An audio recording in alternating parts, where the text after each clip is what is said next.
सो hey guys, welcome back Hanakimi season 1 episode number 6 के explanation के अंदर। अब देखो, इसके पहले के 5 एपिसोड्स ऑलरेडी एक्सप्लेन हो चुके हैं, तो अगर तुमने अभी तक नहीं देखा तो ये तुम्हारी गलती है। तो पहले तुम उसे देख लेना, और अगर देख रखा है तो आ जाओ फिर शुरू करते हैं इस एपिसोड के एक्सप्लेनेशन को बिना किसी देरी के। अब देखो, एपिसोड के स्टार्टिंग में हम यहाँ पे देखते हैं अपने डॉक्टर को, और भाई ये यहाँ पे ना एक बंदे के साथ लगा हुआ होता है। एंड यहाँ पे तभी जो अपनी आसिया होती है वो एंट्री लेती है, और इसे देख के दोनों थोड़ा शॉक्ड होते हैं। विले बोलता है कि अब ये कौन है। फिर तभी डॉक्टर बोलता है, खैर इसे छोड़ो, मैं तुमसे बाद में कॉन्टेक्ट करूंगा, अभी मुझे इस बच्चे से निपटने दो। वेल उसके जाते ही हम देखते हैं यहाँ पे जो आसिया होती है वो यहाँ पे डॉक्टर के पास बैठी होती है और उससे ना हेल्प मांग रही होती है। एंड पता है वो उससे बोल रही होती है कि उसे ना एक ड्रेस चाहिए, वो भी लड़की का। और ये सुन के अपना डॉक्टर थोड़ा शॉक्ड होता है। वो बोलता है कि तुम पागल हो क्या, तुम्हें पता है ना मैं 27 साल का हूँ, और तुम्हें ये भी पता है कि मैं एक गे हूँ, तो मेरे पास तुम्हारे एज के लड़की के कपड़े कहाँ से आएंगे। वेल बोलती है कि मुझे नहीं पता, बट मुझे आपसे हेल्प चाहिए क्योंकि मुझे काफी जरूरी है। वेल ये कुछ बोलता नहीं है और ध्यान से सुन रहा होता है। वेल आसिया को लगता है ना कि ये इसे इग्नोर कर रहा है और यहाँ से जाने लगती है। तभी अपना डॉक्टर बोलता है, अच्छा ठीक है तुम 2 मिनट रुको। वेल यहाँ पे सीन शिफ्ट होता है और हम देखते हैं यहाँ पे डॉर्मेट्री का सीन, जहाँ पे जो आसिया है वो यहाँ पे सुबह सुबह उठती है और भाई ये काफी जल्दी में होती है। एंड इसने अपने हाथ में यहाँ पे एक थैला लिया होता है। सानो इसे देखता है और बोलता है, हाँ इसे क्या हो गया, मतलब कि कल से ये थोड़ा अजीब सा बिहेव नहीं कर रही, और ये ना इसके पीछे लग जाता है, मतलब एक तरीके से इसको स्टॉक करने लगता है। एंड सडनली हम आसिया को देखते हैं जो कि भाई लिटरली ने अपना कपड़ा चेंज कर चुकी होती है और वो एक लड़की के कपड़े में होती है। मतलब भाई फाइनली बंदी ने अपने जेंडर के कपड़े पहन लिए होते हैं। वेल जो भी हो, ये यहाँ पे जा रही होती है और बोल रही होती है कि फाइनली कितने दिनों बाद मैंने यहाँ पे आज स्कर्ट पहना है और मैं कितनी ज्यादा अच्छी लग रही हूँ। और ये यहाँ पे वो डॉक्टर के बारे में सोच रही होती है कि मतलब वो कितना अच्छा है, उसने फाइनली मेरे लिए एक कपड़े का अरेंजमेंट कर दिया। और हमें दिखाया था यहाँ पे फ्लैशबैक में उसकी बहन को, मतलब डॉक्टर की बहन को, जिसका नाम यहाँ पे रियो होता है, और ये कपड़े दरअसल उसी के होते हैं। वेल यहाँ पे जो अपनी आसिया होती है वो बोलती है रियो भी काफी अच्छी है, और यहीं पे सीन शिफ्ट होता है और हम देखते हैं अपनी आसिया को जो कि फाइनली यहाँ पे ना एक होटल रूम के पास होती है। और इधर हम देखते हैं सानो को जो कि भाई इसका पीछा कर रहा होता है और इसे समझ नहीं आ रहा होता है कि आखिरकार यहाँ पे चल क्या रहा है, आज आसिया ने लड़कियों जैसे कपड़े क्यों पहने हैं। वेल तभी हम देखते हैं कि जो आसिया है वो यहाँ पे एक बंदे के पास जाती है और उसे ओनी-चान आई मीन बड़ा भाई कह के बुलाती है। और भाई वो जो बंदा होता है वो आसिया को देखते ही ना उसे गोद में उठा लेता है और लिटरली उसे किस करता है, मतलब भाई एज अ बिग ब्रदर उसे वो किस करता है। और फिर वो उससे बात करता है और बोलता है, सच में यार तुम कितनी प्यारी हो और तुम अभी तक बिल्कुल वैसे ही हो। वेल इसका नाम हमें सुजुकी बताया जाता है और ये दोनों यहाँ पे बात कर रहे होते हैं। वेल यहाँ पे तभी अपनी बंदी बोलती है, मतलब की आसिया बोलती है कि आपको नहीं लगता कि अब आपको मुझे नीचे उतारना चाहिए क्योंकि यहाँ पे सब लोग हमें ही देख रहे हैं। वेल बोलता है, हाँ ये कब हुआ, और वो वहाँ पे आसिया को ना तुरंत से नीचे उतारता है। वेल इसके अगले सीन में हम देखते हैं कि यहाँ पे जो सानो होता है ये इन दोनों को देख रहा होता है और ये समझ जाता है कि ओ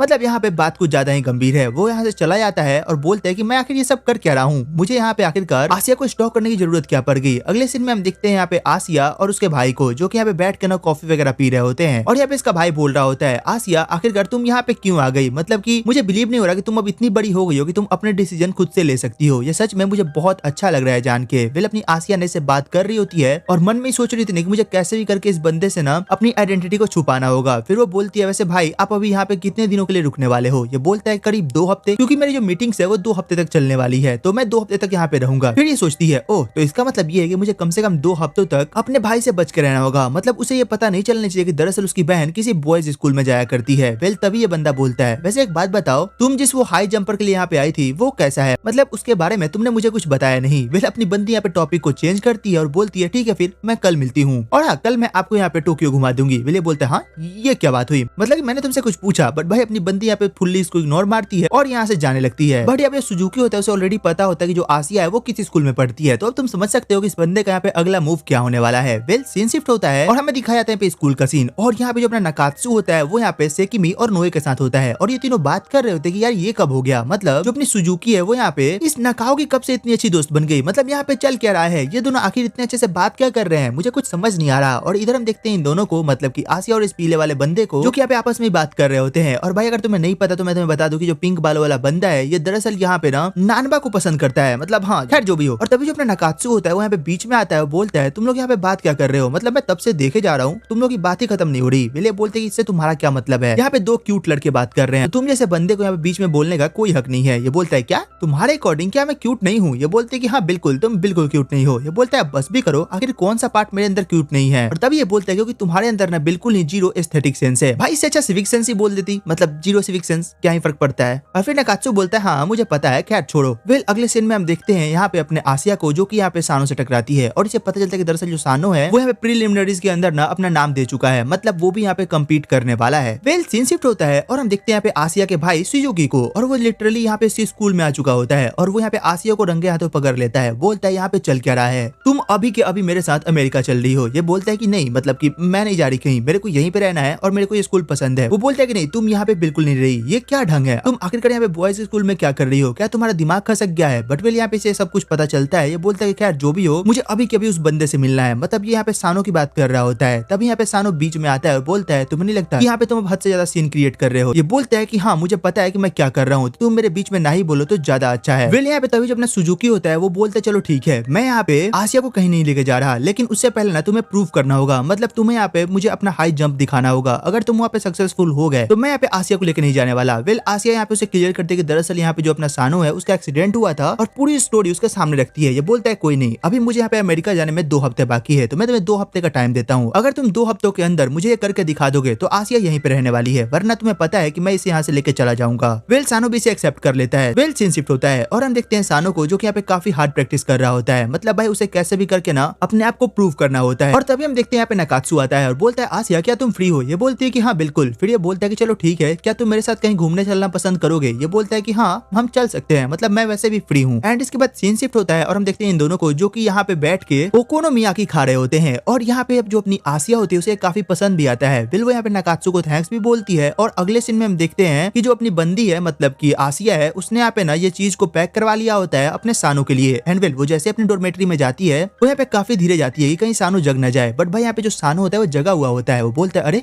खाने की खुशबू आ रही है, आखिरकार तुम क्या लेके आए हो। तो जो अपना आसिया होता है ना वो उसे उस चीज को दे देता है और अपना सानो उसे खाता है और बोलता है ओह ये काफी अच्छा था और तुम्हें पता है अब मुझे जोर से भूख लग गई है, तो चलो हम खा के आते हैं। वेल अपना आसिया बोलता है मतलब सच में इतने से तुम्हारा पेट नहीं भरा। ये बोलता है अरे तुम क्या सोच रहे हो, मतलब तुम्हें लगता है कि इतनी सी चीज से मेरा पेट भर जाएगा। तुम्हें पता है ना मुझे ज्यादा एनर्जी की जरूरत है, तुम्हें ज्यादा चीजें खानी होंगी। वेल सीन शिफ्ट होता है और हम देखते हैं यहाँ पे अपने सानो को, जिसके बाद ये अपना खाने चला जाता है। सीन शिफ्ट होता है और हमें दिखाया जाता है यहाँ पे अगले दिन का सीन। और हम देखते हैं सुजुकी को जो कि भाई फिर से यहाँ पे ना आसिया के स्कूल में होता है और वो स्कूल में घूम रहा होता है। मतलब भाई लिटरली ये बंदा यहाँ पे ना जोकरो जैसा दिख रहा होता है। आई मीन अच्छा दिख रहा होता है बट फिर भी इसकी हरकतें जोकरो जैसी होती है। ये यहाँ पे बोल रहा होता है खैर कोई है मुझसे तेज, मतलब मैंने यहाँ पे सानो को ऐसे फंसाया है कि वो कभी यहाँ पे निकल भी नहीं पाएगा और मैं यहाँ पे आसिया को बड़े आराम से अमेरिका लेके चला जाऊंगा। तभी अपने डॉक्टर की नजर उस पर पड़ती है और बोलता है अरे ये नमूना कौन है, मैंने इसे पहली बार देखा है। फिर यहाँ पे तभी वो नोटिस करता है कि ओह दरअसल मुझे ऐसा लगता है कि यही आसिया का बड़ा भाई है। और ये बंदा यहाँ पे बीच ग्राउंड में खड़े होकर ना भाई पता नहीं क्या सोच रहा होता है। और तभी अपने डॉक्टर बोलता है तो आप क्या कुछ ढूंढ रहे हो यहाँ पे। ये बोलता है कि हाँ बिल्कुल, दरअसल मेरे घर का एक बच्चा यहाँ पे पढ़ता है। फिर अपना उमेदा बोलता है कि ठीक है आप अंदर आ जाओ, हम यहाँ पे बैठ कर चाय वाय पीते हैं, फिर आपस में बात करेंगे। सीन शिफ्ट होता है और हम दिखते हैं यहाँ पे लोग बैठ के चाय पीते हैं और अपना सुजुकी उसको थैंक्स बोलता है मतलब चाय के लिए। ये बोलता है कोई बात नहीं आप आराम से चाय पी लो। और ये लोग बात कर रहे होते हैं और तभी ये बोलता है वैसे एक बात बताओ आपको हमारा स्कूल कैसा लगा, मतलब ये बात डॉक्टर पूछता है। फिर सुजुकी बोलता है कि हाँ मतलब तुम्हारा स्कूल ना तो मुझे ज्यादा अच्छा लगा और ना ही ज्यादा बुरा, मतलब यहाँ का एटमॉस्फेयर ना ठीक ठाक है। ये बोलता है कि अच्छा ऐसा क्या। ये बोलता है कि हाँ बिल्कुल, मतलब कि तुम्हें नहीं लगता ऐसा। विले बोलता है तुम्हें पता है आजकल ना बहुत सारे ट्रांसफर स्टूडेंट यहाँ पे आ रहे हैं और उसमें से कुछ तो लड़की है और वो यहाँ पे लड़का बन के रह रहे हैं क्योंकि उन्हें ना कोई हाई जंपर पसंद है। मतलब भाई जो अपना डॉक्टर होता है वो लिटरली इनडायरेक्टली ना इसकी पुंगी बजा रहा होता है। इस बंदे को समझ आ जाता है कि ओ मतलब ये मेरा भी बाप है यहाँ पे, ये मेरी लंका लगा के छोड़ेगा। वेल बोलता है चलो ठीक है मुझे इतना पीना था मैंने पी लिया, अब मैं यहाँ से निकल रहा हूँ। वेल डॉक्टर बोलता है कि हाँ बिल्कुल आप जा सकते हो। वेल अगले सीन में हम देखते हैं यहाँ पे सानो को जो कि यहाँ पे अभी भी प्रैक्टिस कर रहा होता है और इसके साथ यहाँ पे आसिया भी होती है। और तभी यहाँ पे ना कागुरा जाका आता है और वो लिटरली यहाँ पे सानो को पकड़ता है और उठा के धक्का देता है और बोलता है तुम्हें क्या लगता है तुम मुझे गधा बना रहे हो तब से। सानो बोलता है कि आखिर बात क्या है और तुम एकदम से ऐसे बिहेव क्यों कर रहे हो। ये बोलता है कि तुम्हें पता है ना कि तुम यहाँ प्रीलिमिनरीज खेलने वाले हो, तुमने मुझे बताया क्यों नहीं, तुम अचानक से उसमें कैसे आ गए, तुमने तो कहा था कि तुम्हारा एक्सीडेंट हुआ था और अब ये सब क्या है, क्या तुम्हें ये सब मजाक लग रहा है। और तभी हम इधर पीछे से देखते हैं अपने सुजुकी को जो कि यहाँ पे ना भाई भागते हुए आता है और बोलता है अरे यार मैं तो मर गया, मतलब मुझे पहले ही पूछना चाहिए था कि आखिर ग्राउंड है कहाँ, चलते चलते मेरी हालत खराब हो गई है। लेकिन एक मिनट यहाँ पे चल क्या रहा है, मतलब वो देखता है यहाँ पे सानो और कागुरा जाका की फाइट को, मतलब फाइट नहीं यार ये लोग आपस में ऐसे बहस कर रहे होते हैं। फिर ये बंदा काफी दूर से इनको नोटिस करता है और बोलता है कि ओह मतलब कि यहाँ पे कुछ तो चल रहा है। फिर यहाँ पे सानो बोलता है देखो मैंने अब भागना छोड़ दिया है, मतलब मैंने खुद से प्रॉमिस करा है। और वो यहाँ पे आसिया का नाम लेता है कि उसने आसिया से भी ये प्रॉमिस करा है कि वो यहाँ पे हाई जंप करेगा और काफी अच्छा करेगा और हाँ प्रीलिमिनरीज को भी क्लियर करेगा। और ये सुनकर कागुरा जाका बोलता है ओह ये काफी अच्छी बात है, चलो फिर ठीक है मैं तुम्हारा वेट करूंगा और हाँ इस बार तुम भागने की कोशिश मत करना वरना तुम्हारी दूसरी टांग मैं तोड़ दूंगा। और इतना बोल के यहाँ से जाने लगता है। फिर इधर हम सानो को देखते हैं और ये लोग आपस में बात कर रहे होते हैं और सानो यहाँ पे आसिया से बोलता है आसिया क्या होगा अगर मैं उस दिन हार जाऊं, मतलब अगर मैं बार को क्रॉस ना कर पाऊं तो क्या तुम यहाँ से मुझे छोड़ के चले जाओगे। ये बोलती है कि हाँ मतलब मुझे जाना पड़ेगा। पहले बोलते हैं अच्छा मतलब तुम्हें क्या लगता है क्या तुम्हारा मन है जाने का। ये बोलता है कि नहीं मेरा मन बिल्कुल नहीं है, मुझे अभी जापान में ही रहना है। ये बोलता है ठीक है फिर तो अपने मन की करो, अपने भाई की मत सुनो। और तभी इसका भाई पीछे से बोलता है ना लाडले ऐसा कुछ ना होने वाला, ये तो मेरे साथ ही जा रही है। ये बात सुनकर सानो थोड़ा शॉक्ड होता है, मतलब भाई सडनली ये बंदा ऐसे बीच में बोलता है और फिर ये बोलता है जो भी हो तुम्हें तो पार क्लियर करना ही पड़ेगा, उसके अलावा तुम्हारे पास कोई और ऑप्शन नहीं है, और अगर तुम्हें पीठ दिखा के भागना है तो तुम वो भी कर सकते हो। वेल सानो यहाँ पे ना काफी गुस्सा कर रहा होता है। मतलब भाई ये जो सुजुकी होता है ना वो सानो के बारे में और भी काफी चीजें बोलता है कि मतलब तुम खुद सोच के देखो, एक ऐसा हाई जंपर जो कि हाई जंप कर ही नहीं सकता, आखिर क्या फायदा उसका। और ये सब बात सानो को बिल्कुल भी अच्छी नहीं लगती और यहाँ पे आसिया को भी ये बात बिल्कुल अच्छी नहीं लग रही होती है। वेल सानो यहाँ से चला जाता है और यहाँ पे आसिया उल्टा अपने भाई को बोलती है मैं तुम्हें बिल्कुल पसंद नहीं करती, मैं तुम्हें हेट करती हूँ, तुमने आज बहुत बुरा काम करा है। और ये बात सुनकर सुजुकी का दिल टूट जाता है। वो बोलता है कि अरे यार मतलब मैंने तो यहाँ पे कुछ अच्छा के लिए कहा था। यहाँ पे आसिया मेरे से ही उदास हो गई। फिर सीन शिफ्ट होता है और हमें दिखाया जाता है फाइनली यहाँ पे टूर्नामेंट का दिन, जहाँ पे जो अपना बंदा है वो यहाँ पे जंप लेने वाला होता है और यहाँ पे फैसला होने वाला होता है कि क्या यहाँ पे आसिया रह पाएगी या फिर उसे अपने भाई के साथ अमेरिका जाना होगा। वेल यहाँ पे तभी हम देखते हैं जो अपना बंदा है मतलब सुजुकी है वो यहाँ पे आसिया के बाकी दोस्तों से मिलता है, मतलब नकात्सु वगैरह इन सब से, और नकात्सु से बोलता है वैसे एक बात बताओ तुम्हें क्या लगता है सानो कैसा लड़का है। नकात्सु बोलता है तुम एक काम क्यों नहीं करते, तुम खुद रुक के देख लो कि वो कैसा लड़का है, मतलब कि तुम्हारे सामने ही वो खेलने वाला है। वेल सुजुकी इस पे कुछ नहीं बोलता है। तभी हम देखते हैं यहाँ पे सानो की टर्न आ जाती है और वो बंदा यहाँ पे ना कूदने वाला होता है और यहाँ पे आसिया बिल्कुल प्रे कर रही होती है कि भाई कैसे भी करके जो सानो है वो इसे क्लियर कर ले। एंड गेस व्हाट, सानो भाई इसे क्लियर कर लेता है, मतलब काफी परफेक्ट जंप से। और ये देख के सब लोग यहाँ पे काफी शॉक्ड होते हैं, मतलब सबको यहाँ पे उम्मीद नहीं होती कि जो सानो है वो इतने दिनों बाद कमबैक करेगा और इतना अच्छा कर जाएगा। तभी यहाँ पे कागुरा जाकर आता है और बोलता है अब ठीक है, अब मुझे तुमसे उम्मीद है और मैं चाहूंगा कि तुम अब यहाँ से अपना पीठ दिखा के मत भागो, मैं तुम्हारा वेट कर रहा हूँ, तो तुम जल्द से जल्द मेरे तक पहुंचो। और यहाँ पे जो अपनी आसिया होती है वो समझ चुकी थी कि दरअसल जो कागुरा जाका है वो बुरा लड़का नहीं है, मतलब एक तरीके से वो यहाँ पे सानो को सपोर्ट ही करता है, क्योंकि ऑफ कोर्स भाई उसे भी सानो पसंद है, उसे भी ये पसंद है कि उसे कोई एक अच्छा ओपोनेंट मिले। वेल सीन शिफ्ट होता है और हम देखते हैं लोग यहाँ पे घर जा रहे होते हैं और जो नकात्सु वगैरह होते हैं ये सब यहाँ पे सानो को ना काफी तारीफ कर रहे होते हैं। तभी यहाँ पे आसिया के फोन पे एक मैसेज आता है और वो होता है उसके बड़े भाई का, जो कि उसे बोलता है कि क्रिसमस वगैरह में कभी कभी घर आ जाया करना। और ये चीज देखते आसिया समझ जाती है कि ओह मतलब जो उसका बड़ा भाई है वो अपने घर के लिए निकल चुका है और आसिया यहीं पे रहने वाली है। और ये बात जो है ना आसिया सानो को भी बताती है। सानो भी ये बात लेके काफी खुश होता है। और इधर हम देखते हैं भाई सुजुकी को, जो कि एरोप्लेन में बैठ के रो रहा होता है और यहाँ के जो स्टाफ होते हैं ना भाई वो अलग ही परेशान हुए होते हैं इस बंदे से, उन्हें समझ नहीं आ रहा होता कि यहाँ पे चल क्या रहा है, आखिर ये रो क्यों रहा है। तो तुम कमेंट करके बताना कि तुम्हें एपिसोड कैसा लगा, इसकी एक्सप्लेनेशन कैसी लगी। एंड अगर अच्छी लगी हो तो यार एक लाइक एंड सब्सक्राइब करना मत भूलना। वेल तो चलो फिर मिलते हैं तुमसे एक और नई वीडियो एक और एक्सप्लेनेशन के साथ, तब तक के लिए टेक केयर, गुड बाय।